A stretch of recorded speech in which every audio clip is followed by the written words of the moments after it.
Perniagaan senang je kot.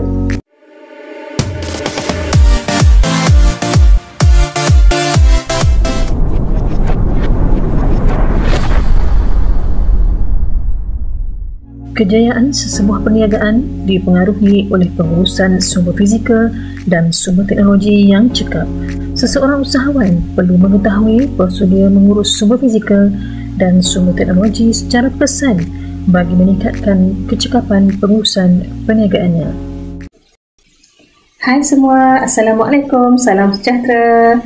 Cikgu Wasyitah di sini. Okey, hari ini cikgu akan meneruskan silibus perniagaan tingkatan 5, perkongsian bagi bab 2, pengurusan sumber fizikal dan sumber teknologi. Bagi subtopik 2.1, tujuan mengurus sumber fizikal, dan 2.2, prosedur mengurus sumber fizikal. Bagi hasil pembelajaran pada hari ini, terdapat 2 hasil pembelajaran. Yang pertama, pelajar akan dapat menjelaskan tujuan mengurus sumber fizikal yang diperlukan dalam operasi sesuatu perniagaan, dan yang kedua, menguraikan prosedur mengurus sumber fizikal yang diperlukan dalam operasi sesuatu perniagaan. Kita teruskan dengan melihat mapping bagi bab 2 tingkatan 5. Di sini pelajar boleh lihat sumber fizikal dan sumber teknologi. Bagi sumber fizikal, terdapat jenis sumber fizikal, ada 6 sumber fizikal kesemuanya, dan prosedur mengurus bagi sumber fizikal terdapat 2 prosedur mengurus. Dan bagi sumber teknologi, terdapat 3 jenis sumber teknologi, dan prosedur mengurus sumber teknologi terdapat 2 prosedur mengurus sumber teknologi. Kita lihat terlebih dahulu bagi sumber fizikal. Bagi subtopik yang pertama, tujuan mengurus sumber fizikal yang diperlukan dalam operasi sesebuah perniagaan. Apakah sumber fizikal? Sumber fizikal dapat didefinisikan sebagai aset yang berbentuk ketara atau nyata untuk dimanfaatkan bagi organisasi bagi menjalankan perniagaannya. Sumber fizikal termasuklah bahan mentah, produk siap, prasarana perkilangan, pejabat pentadbiran, perabot, komputer dan kenderaan. Tujuan mengurus sumber fizikal adalah untuk memastikan semua jenis sumber fizikal dalam keadaan selamat, berfungsi dan boleh digunakan bagi memudahkan urusan penghasilan produk dan perkhidmatan.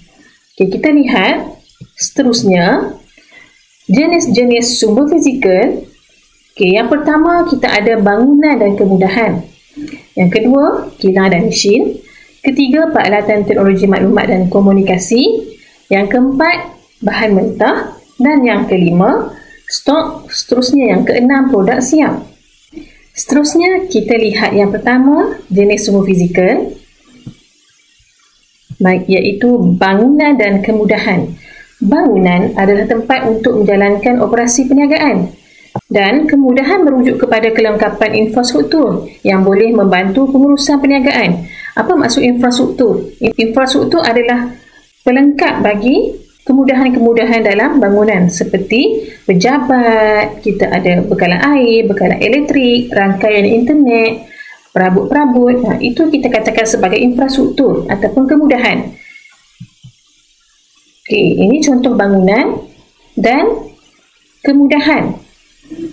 Keadaan bangunan yang selamat dan kelengkapan kemudahan dapat menjamin kelancaran sesebuah perniagaan. Bila mana dalam bangunan prasarananya atau kemudahannya adalah lengkap, maka perniagaan tersebut dapat berjalan dengan lancar.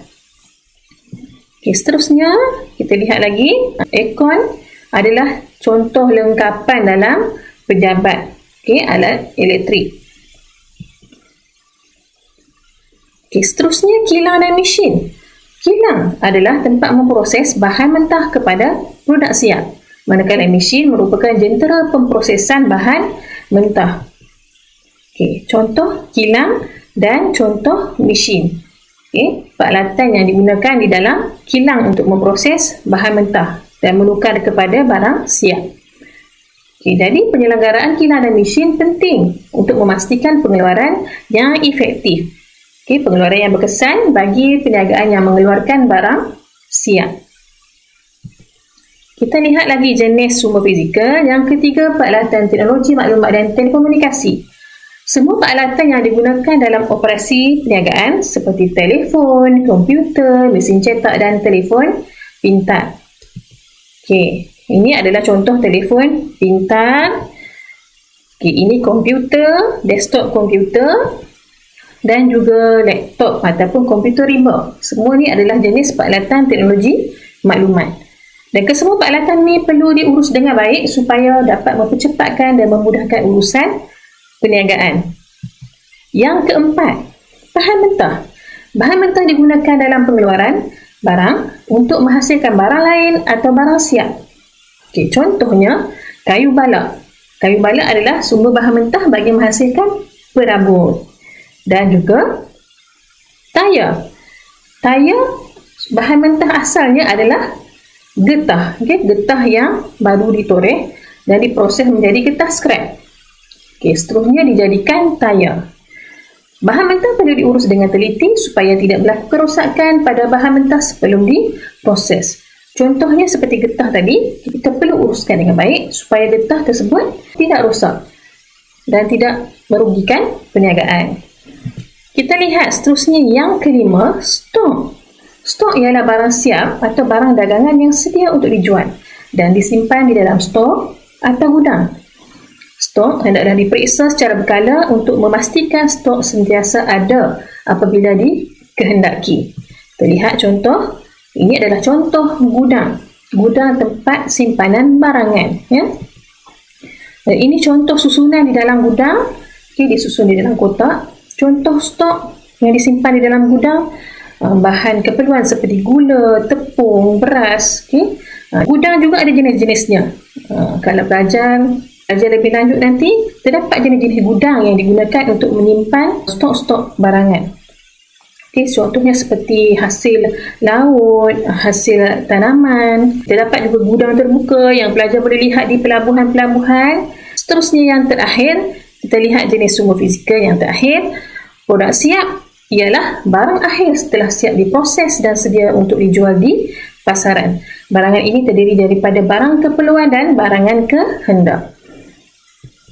Okay. Produk siap perlu diurus dengan sistematik bagi memastikan kualiti produk berada dalam keadaan baik. Kita nak pastikan pengguna dapat memperoleh barangan yang berkualiti daripada pengeluaran kita. Okay. Ini contoh produk siap yang dipamerkan di pasar-pasar raya. Pengguna hanya perlu dapatkan daripada rak yang dipamerkan di dalam pasar raya. Seterusnya, kita nak lihat prosedur mengurus sumber fizikal yang diperlukan dalam operasi sesebuah perniagaan. Sesebuah perniagaan mempunyai standard dan prosedur tertentu dalam pengurusan sumber fizikal. Antara langkah pengurusan sumber fizikal perniagaan meliputi perlindungan insurans dan keselamatan serta penyelenggaraan dan baik pulih secara terancang. Insurans penting kepada usahawan untuk melindungi perniagaan daripada risiko seperti kebakaran, kecurian dan penghantaran barang tertangguh supaya usahawan lebih yakin memajukan perniagaan mereka. Jadi insurans penting untuk melindungi perniagaan daripada risiko.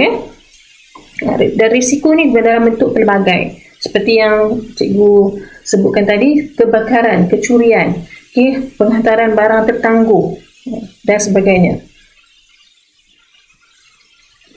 Kita nak lihat prosedur mengurus sumber fizikal yang diperlukan dalam operasi sesebuah perniagaan. Seperti mana yang cikgu telah tunjukkan di dalam mapping sebelum ini, terdapat dua prosedur mengurus sumber fizikal.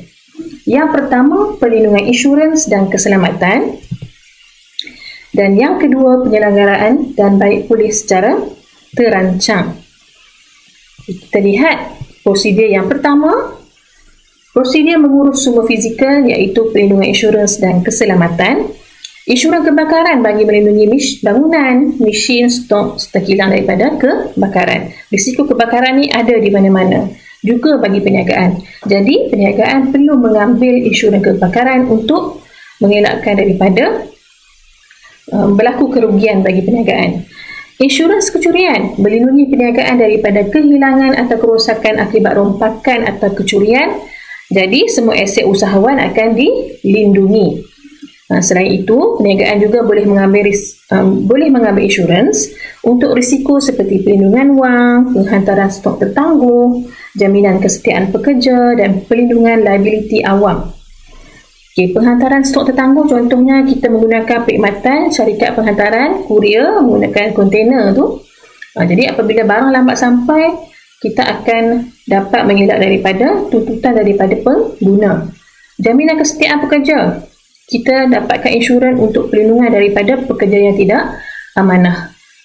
Dan perlindungan liability awam, perniagaan akan mengambil insurans untuk mengelakkan daripada disaman atau disaman oleh orang awam atas apa-apa yang berlaku di tempat operasi perniagaan. Contohnya di pasar raya, terdapat banyak rok yang berat-berat dan tinggi. Boleh berlaku risiko di situ di mana rok tersebut atau barang-barang perniagaan jatuh menghempak pelanggan. Jadi pelanggan akan menyaman pihak pasar raya tersebut. Jadi apabila pasar raya mengambil insurans ini, jadi mereka tidak perlu membayar kepada pelanggan, tetapi pihak insurans yang akan membayar bagi pihak perniagaan. Seterusnya kita lihat kesimpulan untuk prosedur mengurus sumber fizikal bagi insurans dan keselamatan.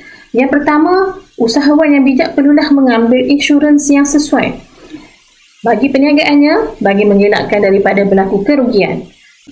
Terdapat pelbagai jenis insurans yang boleh didapatkan oleh peniaga seperti insurans kebakaran, insurans kecurian yang cikgu dah sebutkan tadi, dan juga insurans lain untuk melindungi perniagaan dan pekerja seperti perlindungan wang, perlindungan penyakit dan perlindungan penyakit kritikal.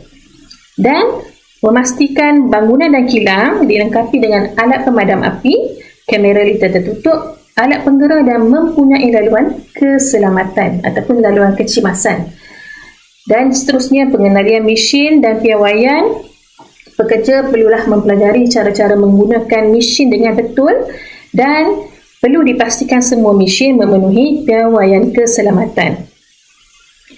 Seterusnya kita lihat prosedur yang kedua untuk mengurus sumber fizikal iaitu penyelenggaraan dan baik pulih secara terancang. Mesin, peralatan teknologi maklumat dan komunikasi perlu sentiasa diselenggara secara berkala bagi memastikan operasi perniagaan berjalan dengan lancar.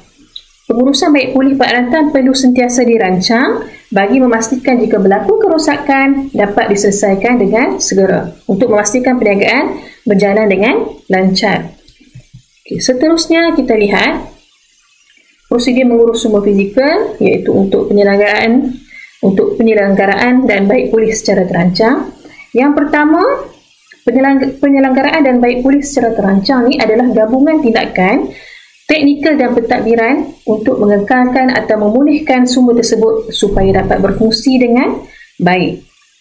Dan penyelenggaraan dan baik pulih secara terancang ini perlu dilaksanakan secara berkala untuk memastikan kelancaran produktiviti perniagaan dan menjamin pengeluaran dan keuntungan bagi perniagaan. Dan yang terakhir, penyelenggaraan melibatkan dua aspek iaitu yang pertama, penyediaan jadual pemeriksaan untuk memastikan kerosakan peralatan dapat dicegah sebelum peralatan rosak. Dan yang kedua, kerja-kerja pembaikan perlu dilaksanakan bagi membaiki peralatan yang bermasalah. Okey semua, terima kasih kerana menonton. Teruskan bersama channel Cikgu Washita, ikuti perkongsian cikgu pada video-video seterusnya. Bye. Assalamualaikum.